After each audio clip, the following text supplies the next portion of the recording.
ఇక్కడ లేడు కానీ అక్కడ ఉన్నాడు.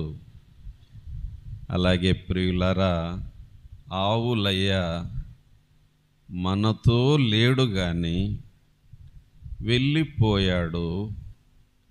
కనుక ఎవరైనా తెలియని వాళ్ళు వచ్చి, తెలియని వారు ఆవులయ్య ఉన్నాడా అని అడిగితే మనం ఏం చెప్పాలి? ఇక్కడ లేడు, వెళ్ళాడు అని చెప్పాలి. ఎక్కడికి వెళ్ళాడు? పరలోకము వెళ్ళాడు. ఎక్కడికి వెళ్ళాడమ్మా? పరలోకం వెళ్ళాడు. అంటే అక్కడ ఉన్నాడా లేదా? గట్టిగా చెప్పండి. ఇక్కడ లేడు కానీ అక్కడ ఉన్నాడు. మన మధ్యన లేడు కానీ మనకు దూరంగా ఉన్నాడు. మొత్తానికి ఉన్నాడు. హల్లెలూయా. అది మన ఆదరణ. మొత్తానికి ఉన్నాడు. ఆయన ఇక్కడ లేడు. ఎక్కడున్నాడు? పరలోకంలో ప్రభువు దగ్గర ఉన్నాడు. కనుక ఆవులయ్య గారు ఏమంటున్నారంటే, నేను మీతో లేని ఈ కాలమున, మీతో లేను నేను, కానీ ప్రభువుతో ఉన్నాను. హల్లెలూయా. ప్రభువుతో ఉన్నాను. ఇందాక వచ్చినప్పుడు ఆ సమాధిని చూస్తున్నాను, దాని మీద రాయబడిన మాటలు చూస్తున్నాను. మళ్ళీ జాగ్రత్తగా చూడాలి. అందులో ఒక మాట చివరిగా, నేను పరలోకము వెళ్ళాను, నేను వెళ్ళాను, నేను అక్కడ ఉన్నాను, అయితే నేను మీతో లేను. చెప్పండి, నేను మీతో లేను. ఎమ్మా, కనుక ఇది మన ఆదరణ. హల్లెలూయా, హల్లెలూయా. అన్న మనతో లేడు, అది యథార్థం, నిజం. కానీ అన్న పరలోకములో ఉన్నాడు, అన్న ప్రభువుతో ఉన్నాడు. అయితే దేవుడు ఆకస్మికంగా పిలుచుకున్నాడు. చెప్పండి, పిలుచుకున్నాడు. అది పిలుపుగా భావించండి. ఇంకా వేరే ఆలోచన మనకు వద్దు. ఏం బాబు? దేవుడు ఆయన్ను పిలుచుకున్నాడు. హల్లెలూయా. ఉదయకాలం తమ్ముడు చెన్నయ్య ఇంట్లో మాట్లాడుతూ ఉన్నాడు. ఆ ముందు ఆదివారము అన్నాడు ఆవులయ్య గారు, వచ్చే వారం నేను ఉండనేమో అన్నారంట. వచ్చే ఆదివారం నేను ఉండనేమో, నేను ఉన్నా లేకపోయినా సువార్త మాత్రం ఆపకూడదు, ఆగకూడదు. ఎందుకనో ఈ మాటలు అన్నాడన్నా, ఆవులన్నా అని చెన్నయ్య ఉదయం చెప్పాడు. అంతేకాదు, ఆ వారంలో బుధవారం అనుకుంటా ఇంకొక సేవకునితో కలిసి ప్రయాణం అయిపోతూ ఉండగా మళ్ళా ఎప్పుడొస్తారన్నా అని అడిగాడంట. మళ్ళా ఎప్పుడొస్తారు అని అంటే, ఏమో తమ్ముడు, వెళితే అట్లే పరలోకం వెళ్తాను అన్నాడట. వెళితే అట్లే పరలోకం వెళ్తాను అన్నాడట. నీకేమన్నా ఇబ్బందా అని అన్నాడట. మరి ఇవి తన ప్రమేయము లేకుండానే దేవుడే పలికించిన మాటలని మనము అర్థము చేసుకోవాలి. కనుక దేవుడు తన దాసుని నోటనే పలికించాడు. వచ్చే ఆదివారం నేను లేకపోతే పలికించాడు. ఒకవేళ అట్లే పరలోకం వెళ్ళొచ్చు, పలికించాడు. అన్నట్టుగానే దేవుడు ఏం చేశాడు? ఆయన్ను పిలుచుకున్నాడు, తీసుకొని వెళ్ళాడు. కనుక అతడు లేడు. దేవుడు ఆయన్ను తీసుకొని పోయినాడు గనుక అతడు మన మధ్య లేడు. తీసుకొని పోవటం దేవునికి ఇష్టమైంది, మనకైతే ఇష్టం లేదు. యథార్థంగా చెప్పాలంటే మనకైతే ఇష్టం లేదు, నాకు కూడా ఇష్టం లేదు. కానీ దేవునికి ఇష్టమైంది కనుక తీసుకెళ్ళాడు. కనుక ఆవులయ్య గారు ఏమంటున్నారు? బాబు, అమ్మా, నేను మీతో లేను, కానీ నేను ప్రభువుతో ఉన్నాను.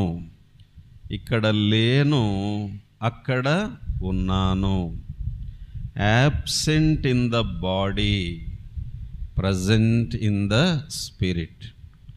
శరీర రీతిగా ఇక్కడ లేను, శరీరములో ఇక్కడ లేను. శరీరమును విడిచి నా ఆత్మ అక్కడ ఉంది.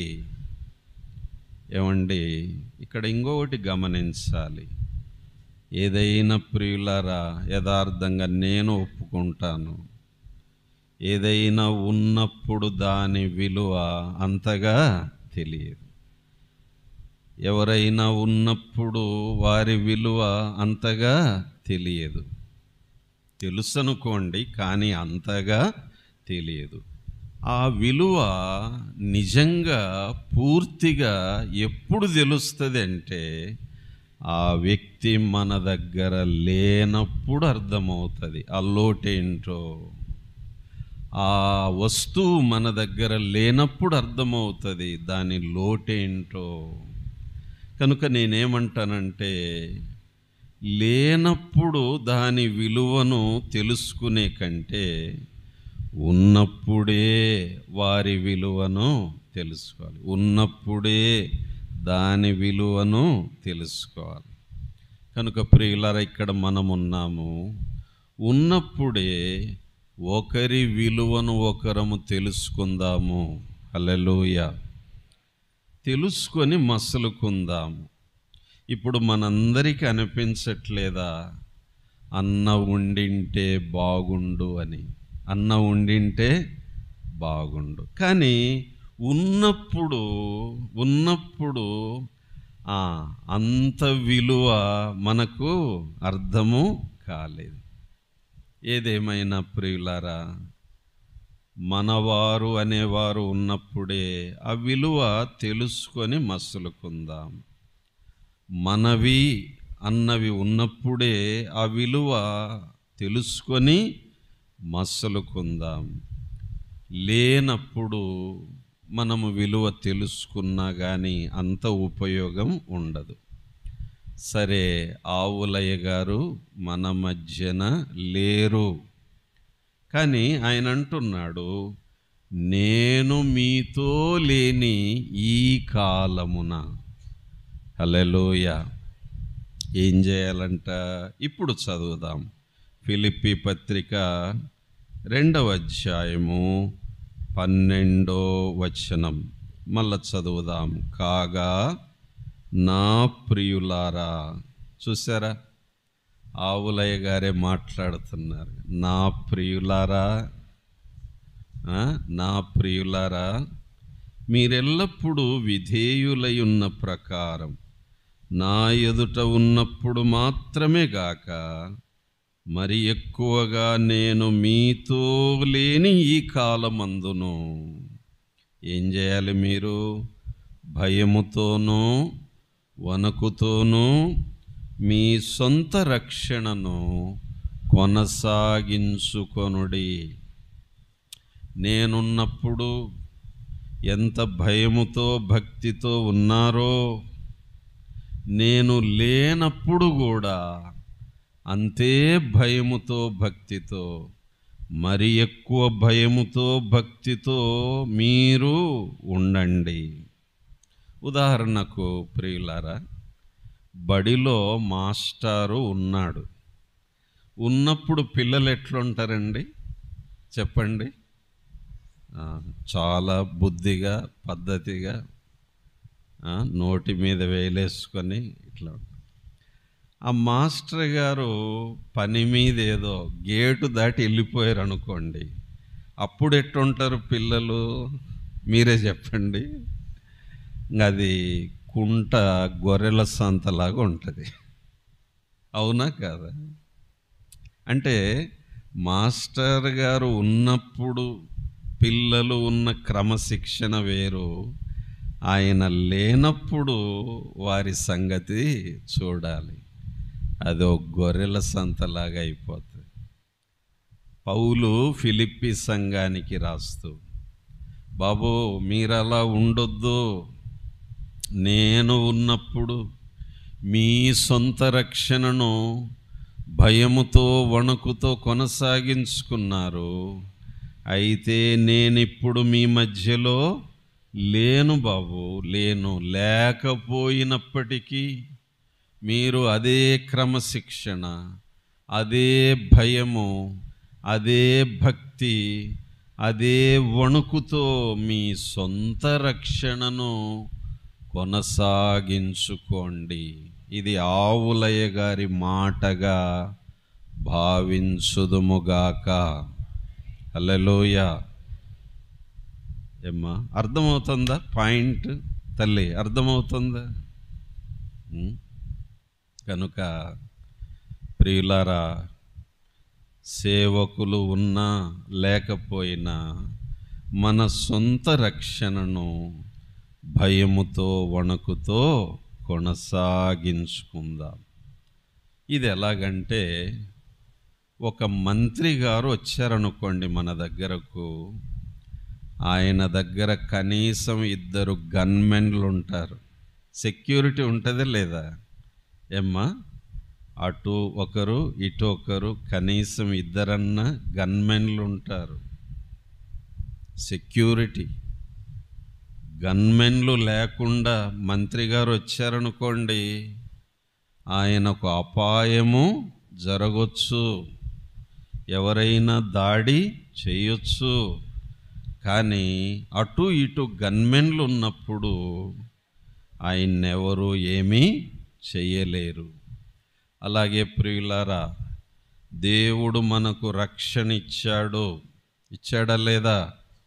ఇచ్చిన వారందరూ ఇందాక బల్లలో పాలు పొందారా లేదా? ఇచ్చారు. అయితే మన రక్షణకు కూడా 2 గన్మెన్లను దేవుడిచ్చాడు. ఒకటి భయము, రెండోది వణుకు. ఈ గన్మెన్లు నువ్వు ఎక్కడికి వెళ్ళినా ఈ గన్మెన్లను తీసుకెళ్ళాలి. ఈ ఎస్కార్టుతో నీవు వెళ్ళాలి. ఈ ఎస్కార్ట్ లేకుండా వెళ్ళొద్దు. అమ్మా, అర్థమవుతుందా ఈ పాయింట్? కనుక నువ్వు చర్చికి వచ్చినా భయముతో వణుకుతో, ఇంట్లో ఉన్న భయముతో వణుకుతో, ప్రయాణములో ఉన్న భయముతో వణుకుతో, సంతకి వెళ్ళిన భయముతో వణుకుతో, పెండ్లికి వెళ్ళిన భయముతో వణుకుతో, ఏమి చేసినా భయముతో వణుకుతో, ఎక్కడున్నా భయముతో వణుకుతో, ఎప్పుడైనా భయముతో వణుకుతో. అంటే 24 గంటలు దేవుని పిల్లలు ఎట్లుండాలి చెప్పండి? భయముతో, గట్టిగా భయముతో, నోరు తెరవండి, భయముతో, మళ్ళా వణుకుతో. చిన్నోడు కేకలేశాడు, భయముతో, మళ్ళా చెప్పండి. నా ప్రియులారా, నేను మీతో లేని ఈ కాలమున భయముతో వణుకుతో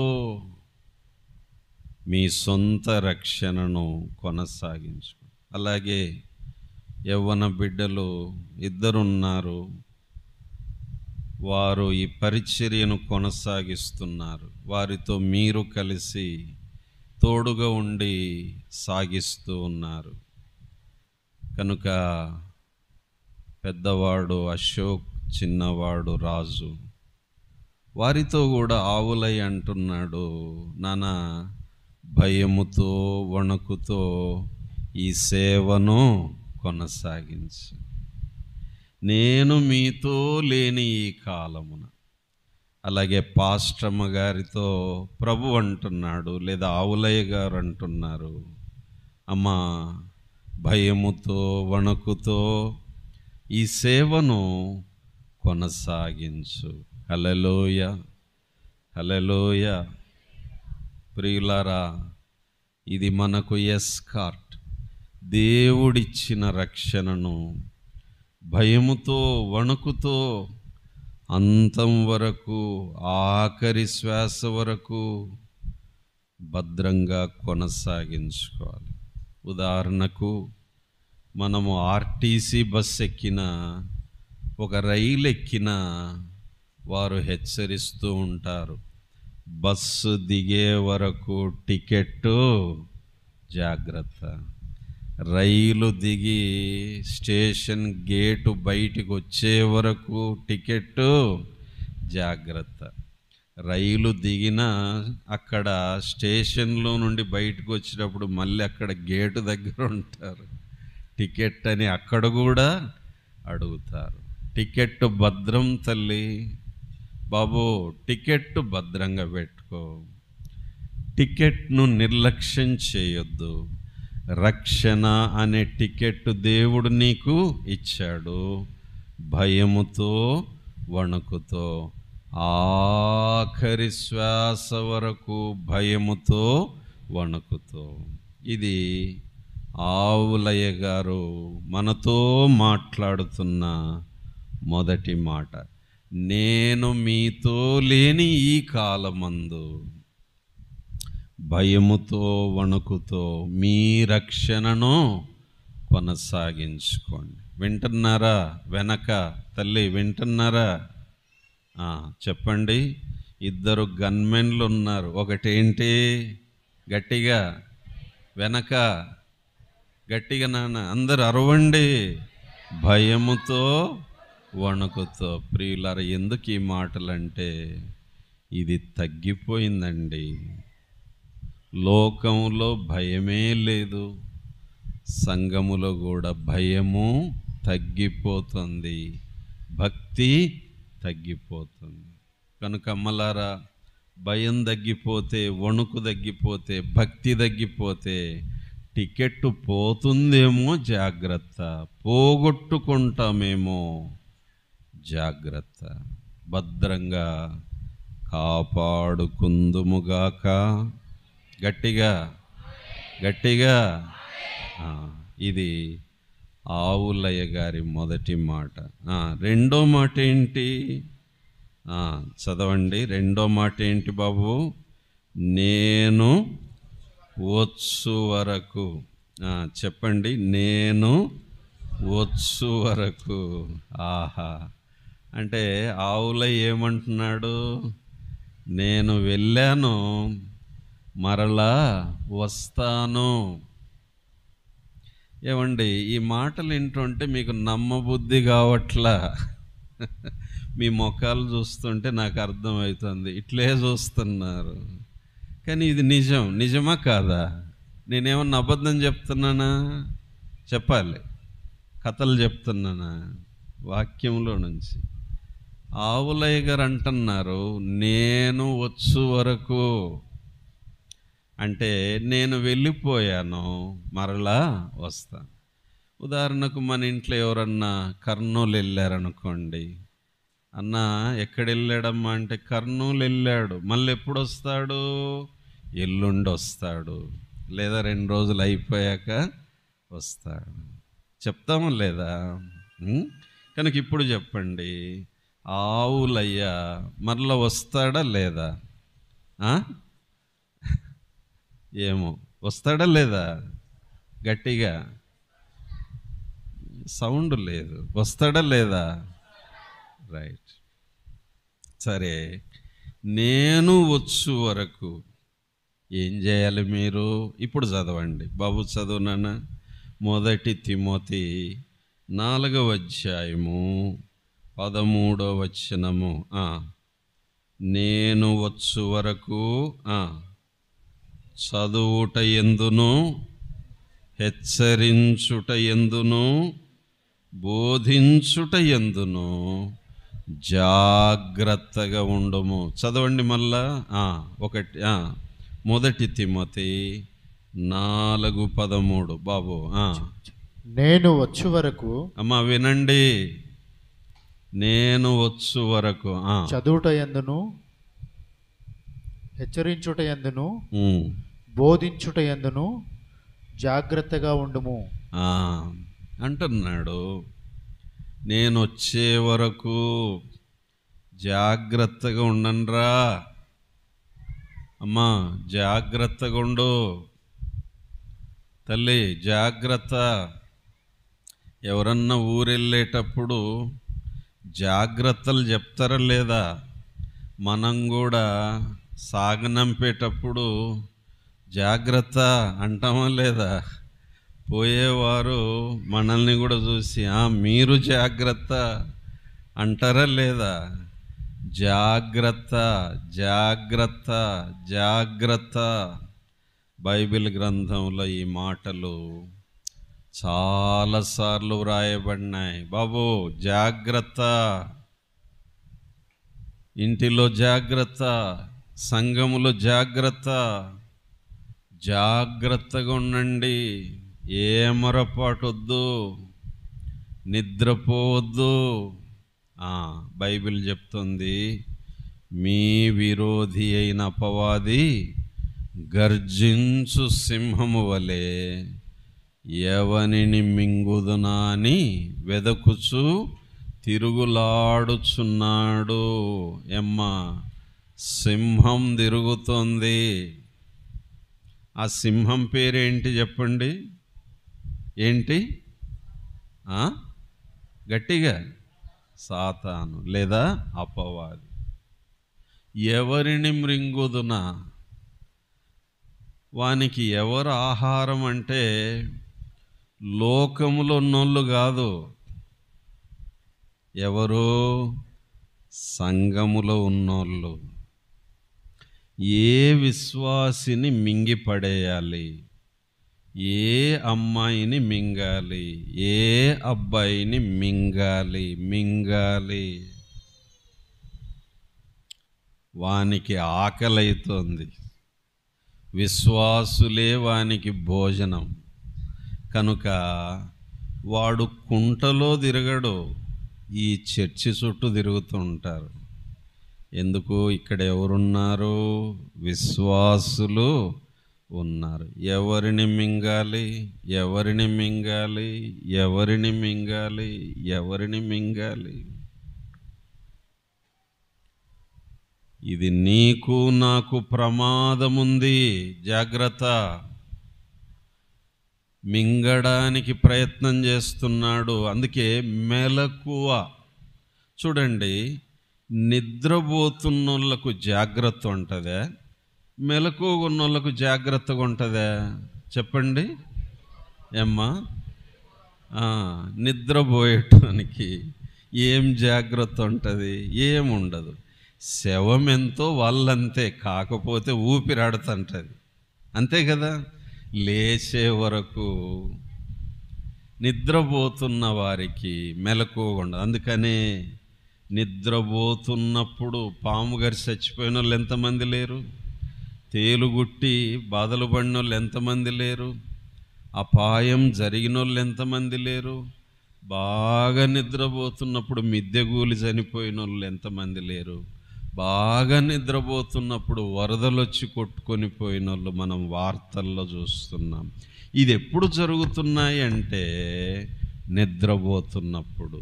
నిద్రపోయే వారికి ఏ జాగ్రత్త ఉండదు. అందుకే మనము నిద్రపోయి కూడా లేచినామంటే మన గొప్పతనం కాదు. ఎందుకని? ఇశ్రాయేలును కాపాడువాడు కునుకడు నిద్రపోడు. హల్లెలూయా. ఏమ్మా, సింహం తిరుగుతోంది. మనకంటే బలవంతులను మింగేశాడు సింహం. జాగ్రత్త. నువ్వేం గొప్ప కాదు వానికి, నేనేం గొప్ప కాదు. నిన్ను నన్ను మింగడానికి వాడు తిరుగుతున్నాడు. మీకొక నమ్మలేని నిజం చూపించమంటారా? అసలు పౌలునే మింగడానికి వాడు ప్రయత్నము చేశాడు. రండి, 2 తిమోతి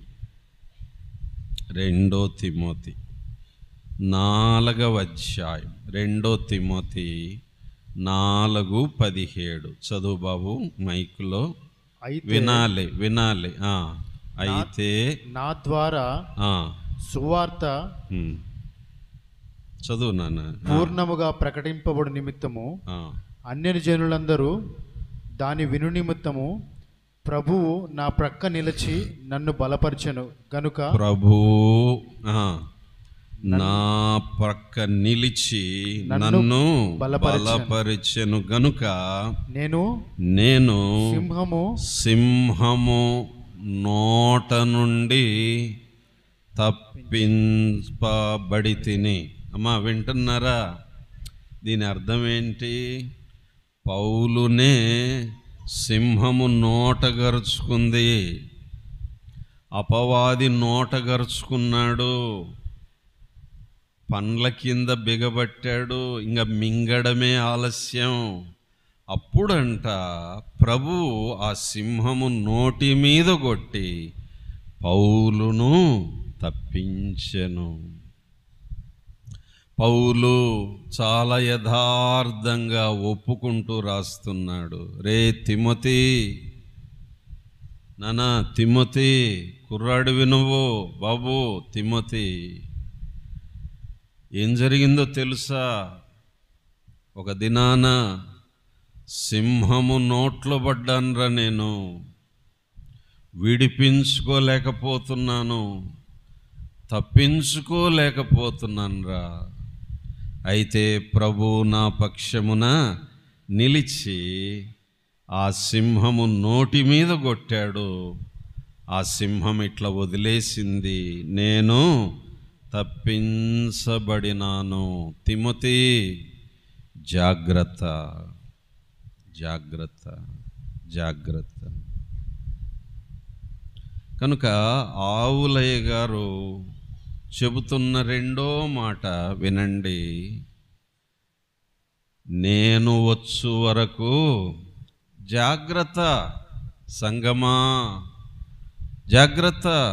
ఆవులయ్య కుటుంబమా జాగ్రత్త. మెలకువగా ఉండండి. నేను వచ్చు వరకు. కనుక మెలకువగా ఉండి ఏం చేస్తుండాలంట? చదువుట యందును. ఏమండి?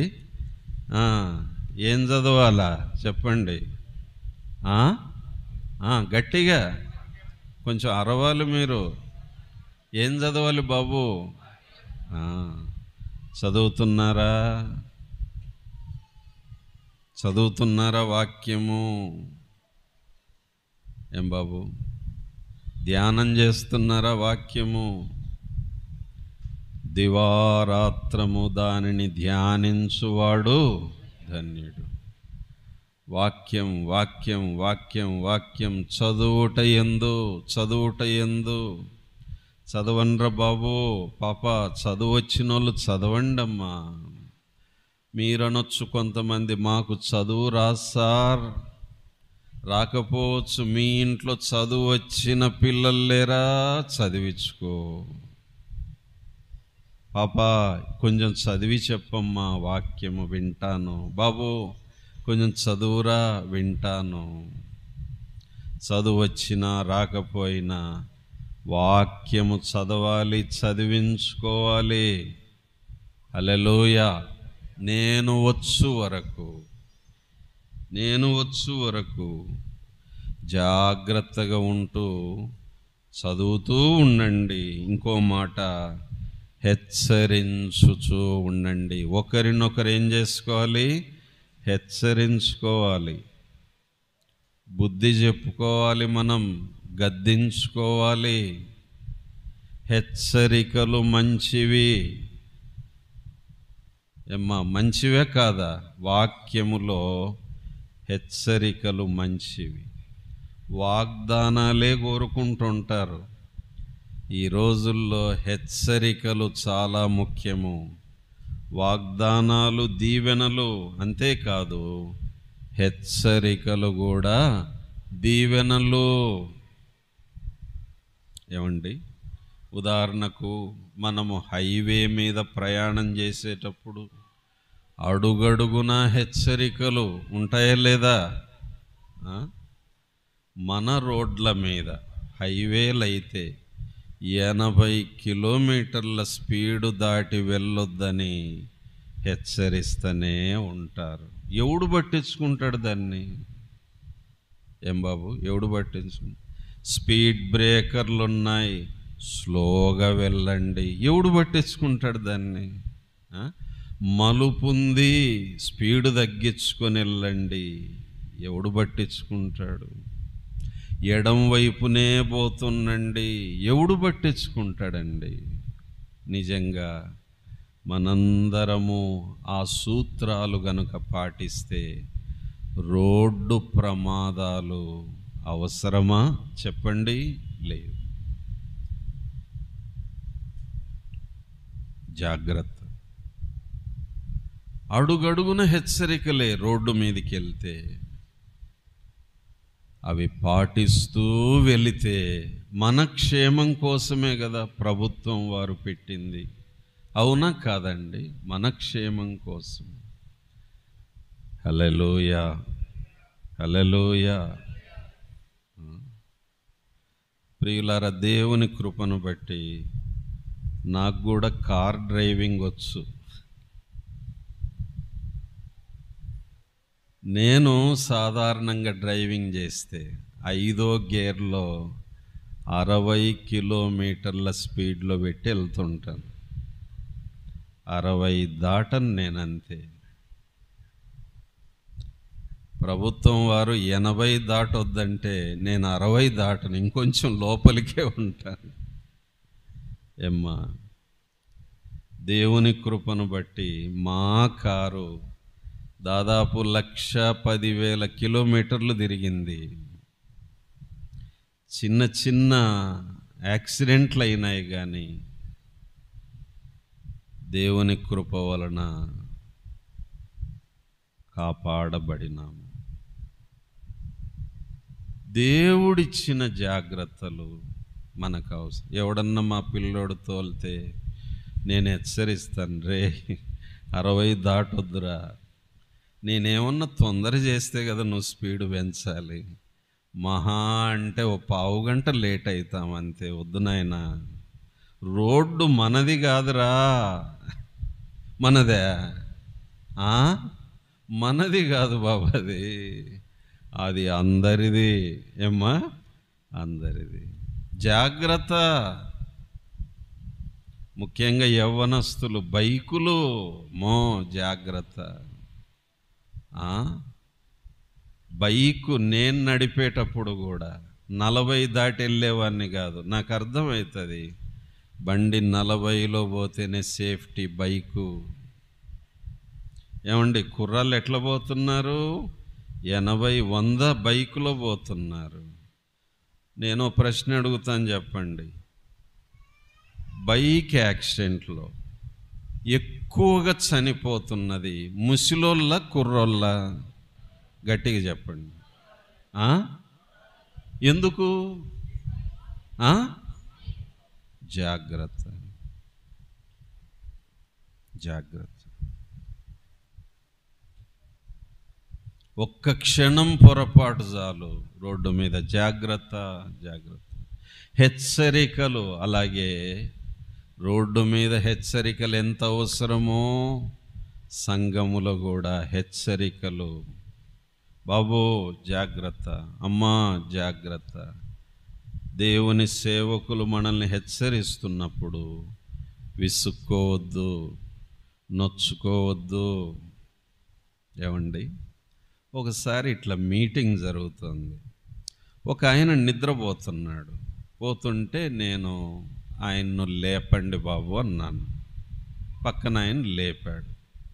ఆయన ఇట చూశాడు. నేనన్నాను, బ్రదర్ కొంచెం బయటికి వెళ్ళి ముఖం కడుక్కొని రండి, వచ్చి కూర్చోండి అన్నాను. ఏమ్మా, మర్యాదగా చెప్పాను, ప్రేమతో చెప్పాను, సాత్వికంతో చెప్పాను. సరే, అతను బయటికి వెళ్ళిపోయాడు. కానీ తిరిగి రాలేదు. తర్వాత నేను ఆ పాస్టర్ని అడిగాను, ఆయన లేచి వెళ్ళిపోయాడు, తిరిగి రాలేదే అని అంటే, తర్వాత ఆయన కనుక్కున్నాడు, ఏంటన్నా తిరిగి రాలేదే మీరని అంటే, ఆయన అలిగాడంట. అంతమందిలో నన్ను లేపి ముఖం కడుక్కొనిరా అంటాడా? కమ్మగా నిద్రపోతుంటే ఏం చెప్పాలండి? నేను హెచ్చరించింది అతని మేలు కోసమా కాదు చెప్పండి? నిద్రపోతుంటే వాక్యం వింటారా చెప్పండి?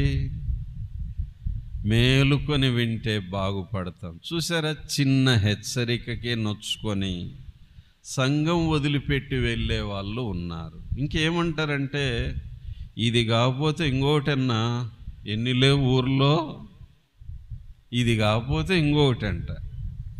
సరే, మీ ఇంట్లో ఏదైనా సమస్య వచ్చినప్పుడు ఇంట్లో కూడా అట్లే అంటున్నావా?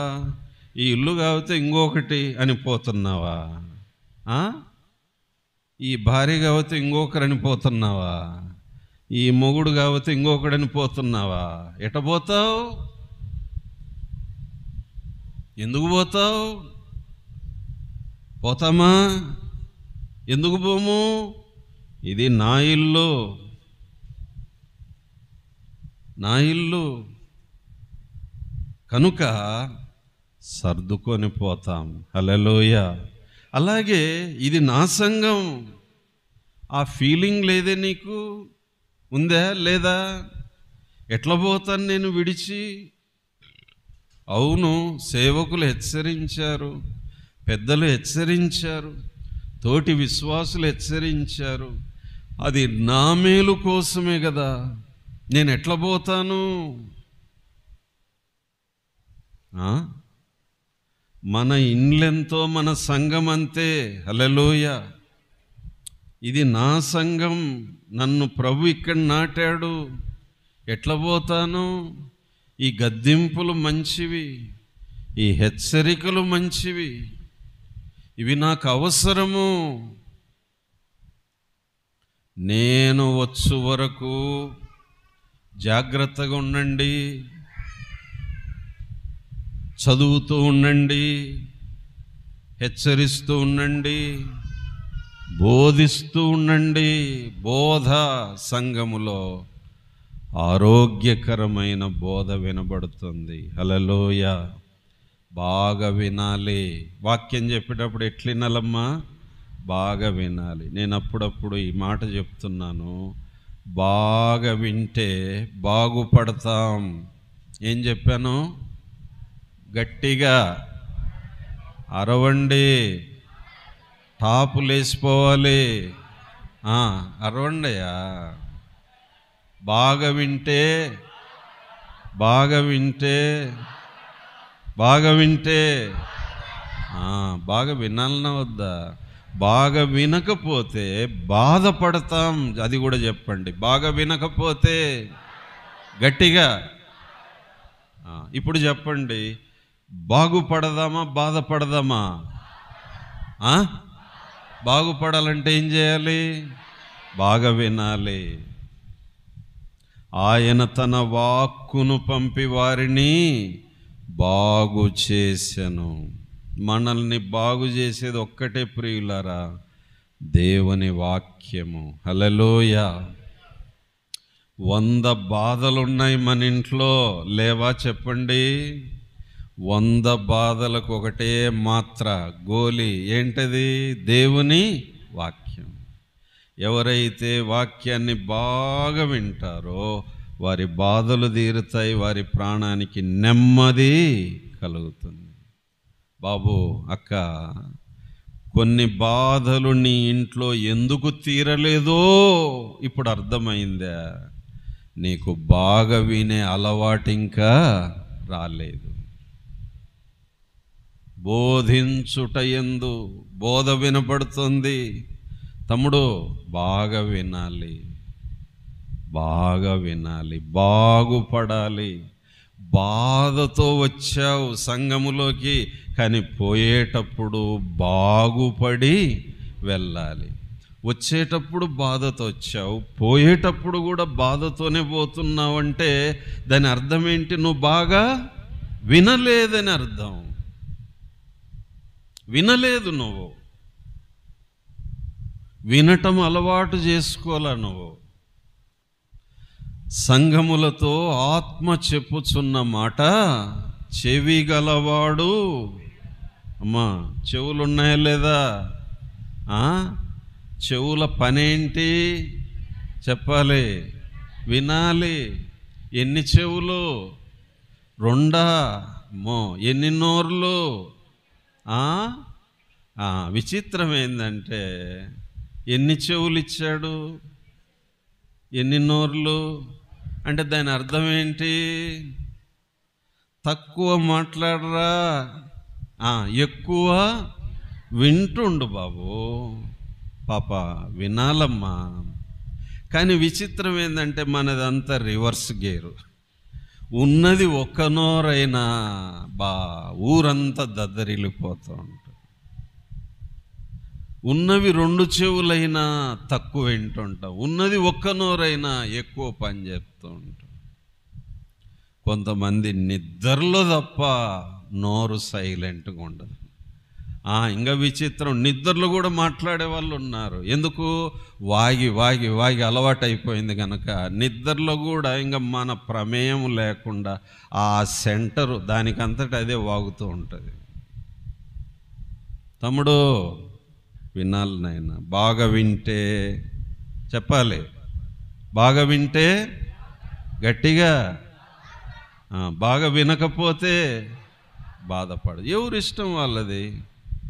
బాధపడుతూనే ఉంటావా లేదా బాగుపడదాం అనుకుంటావా? నీ ఇష్టం. బోధించుట యందు సంఘములో ఈ బోధ ఎప్పుడు ఉండాల్సిందే. హల్లెలూయా. ఆవులయ్య గారే అంటున్నారమ్మా, నేను మీతో లేని ఈ కాలమందు, మొదటి మాట, మీ సొంత రక్షణను భయముతో వణుకుతో కొనసాగి. రెండోదేంటి? నేను వచ్చు వరకు. రే బాబు, జాగ్రత్త నాయనా. అమ్మా, జాగ్రత్త. ఇల్లు జాగ్రత్త, కుటుంబం జాగ్రత్త బాబు, సంఘం జాగ్రత్త, సేవ జాగ్రత్త. జాగ్రత్తగా ఉండాలంటే చదువుతూ ఉండండి, హెచ్చరించుకుంటూ ఉండండి, బోధిస్తూ ఉండండి. నేను వచ్చు వరకు. మూడో మాట ఏంటి బాబు? 1 తిమోతి 3వ అధ్యాయం 14వ వచనము. శీఘ్రముగా నీ యొద్దకు వత్తునని నిరీక్షించుచున్నాను. ఆవులయ్య అంటున్నాడు, నేను సాధ్యమైనంత త్వరగా మీ యొద్దకు వస్తాను. ఎట్లా అర్థం చేసుకోవాలి దీన్ని?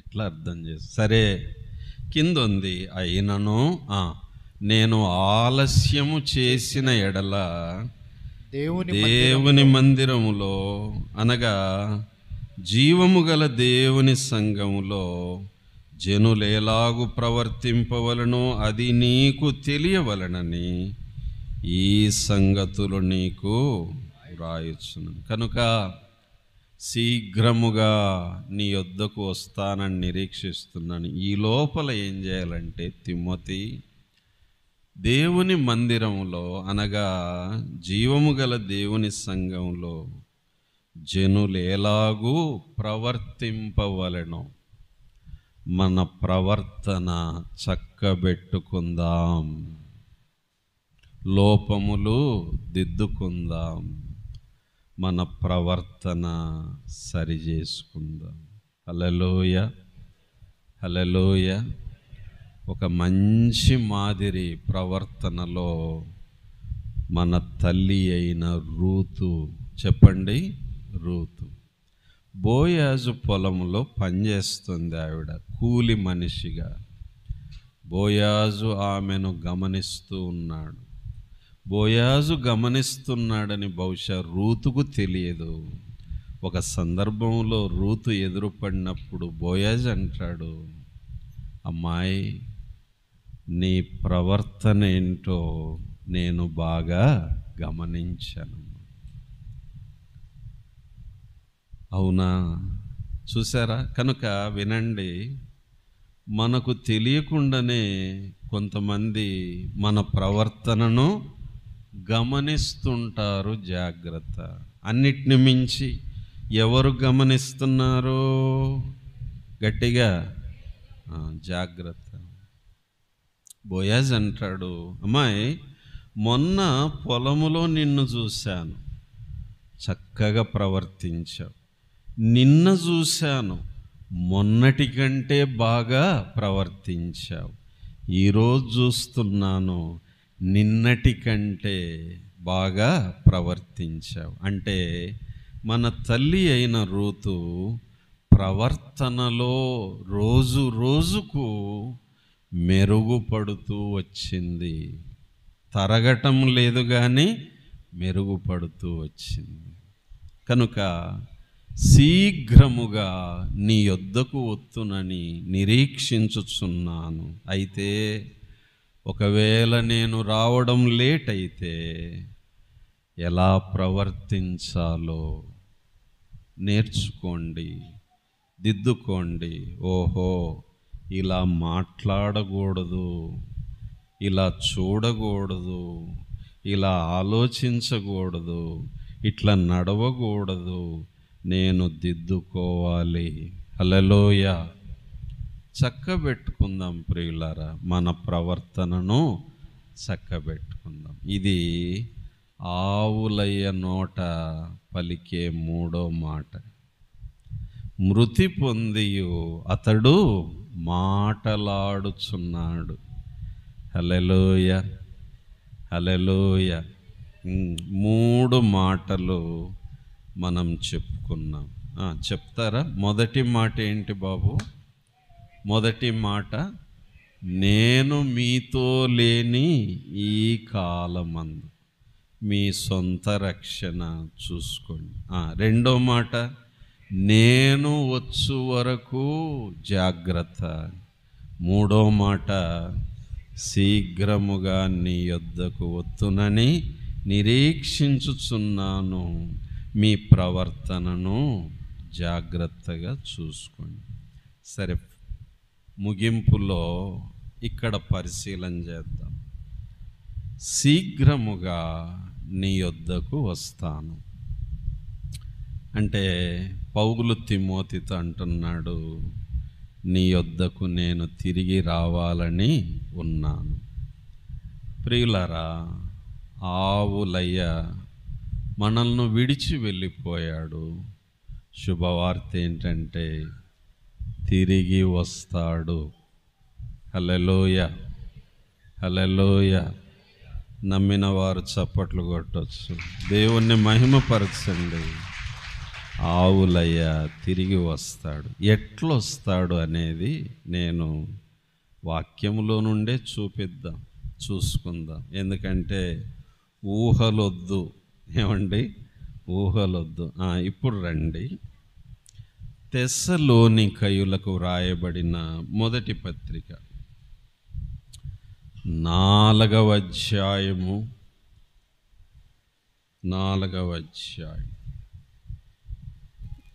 13 నుండి అశోక్ చదువుతాడు. బాగా వినాలి.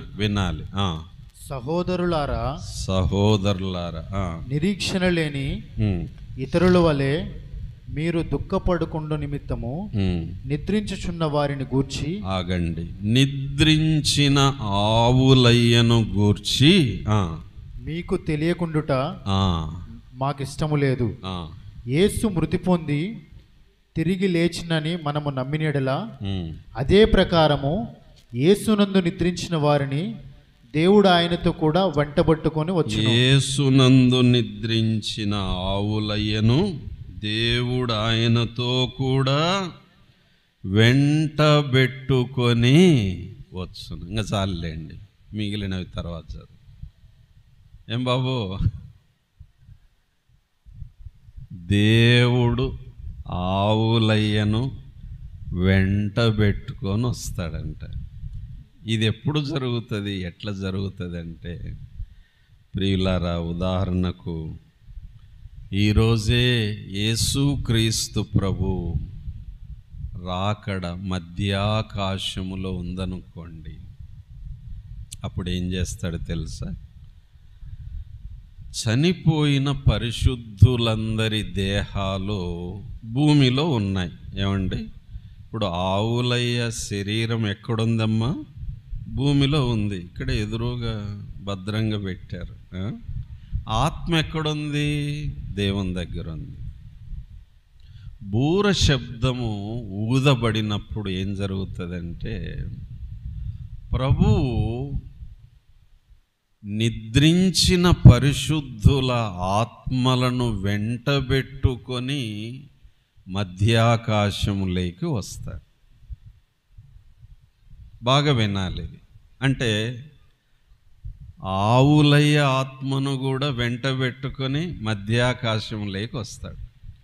బూర ఊదినప్పుడు ఏమవుతుందంటే, ఆవులయ్య దేహము భూమిలో నుండి లేస్తుంది.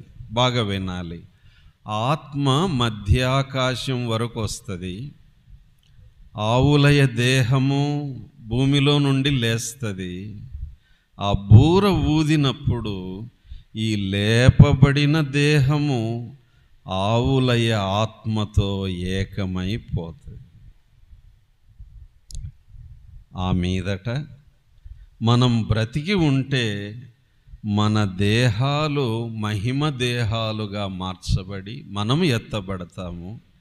మధ్యాకాశములో ప్రభువును కలుసుకుంటాము, ఆవులయ్యను కలుసుకుంటాము. అట్నుంచి అట్లే పరలోకానికి వెళ్తాం. అందుకే పౌలు అంటున్నాడు, ఆయన వెంటబెట్టుకొని వచ్చు. హల్లెలూయా. నమ్మాలి, అర్థం చేసుకోవాలి. కనుక పౌలు చివరిలో అంటాడు ఆ వాక్య భాగంలో, ఇట్టి మాటల చేత ఒకరినొకడు ఆదరించుకోండి. ఇంతకంటే ఆదరణ మనకెక్కడ దొరకదు. హల్లెలూయా. గట్టిగా హల్లెలూయా. ఆహా.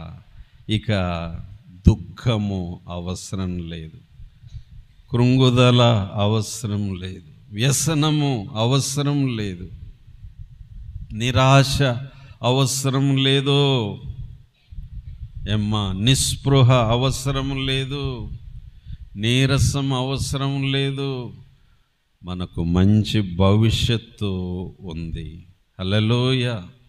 గట్టిగా నమ్ముతున్నారా? చెప్పాలి. నమ్ముతున్నారా లేదా?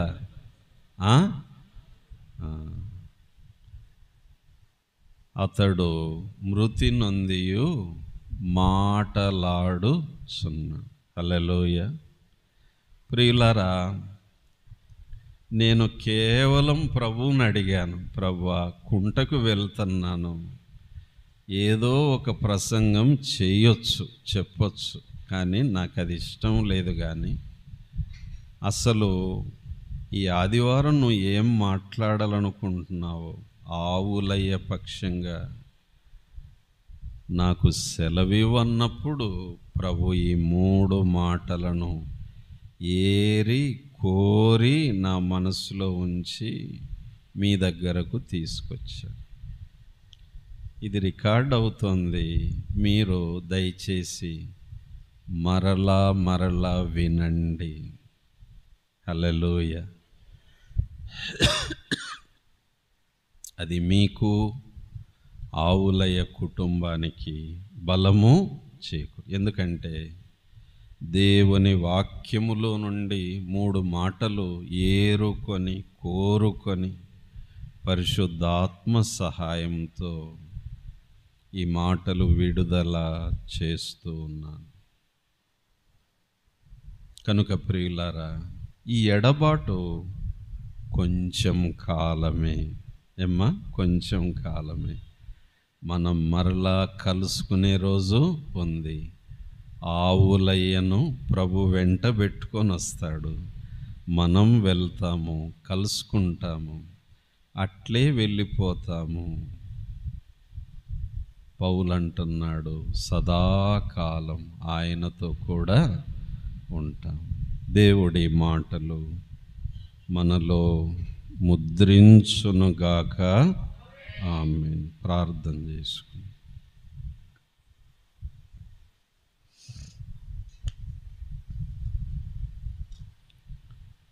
ప్రార్థన చేసుకుందాం. దయగల తండ్రి, వందనాలు. ఈ నీ మాటలు మా హృదయాల్లో భద్రం చేయమని, బ్రతికించుమని దాసుడు ఆవులయ్య గారి కుటుంబాన్ని, సంఘాన్ని నీ రెక్కల క్రింద భద్రం పరచుమని, నిరీక్షణ కలిగి సాగు కృపని యేసు ప్రభు ద్వారా స్తుతించి వేడుచున్నాము తండ్రి. ఆమేన్.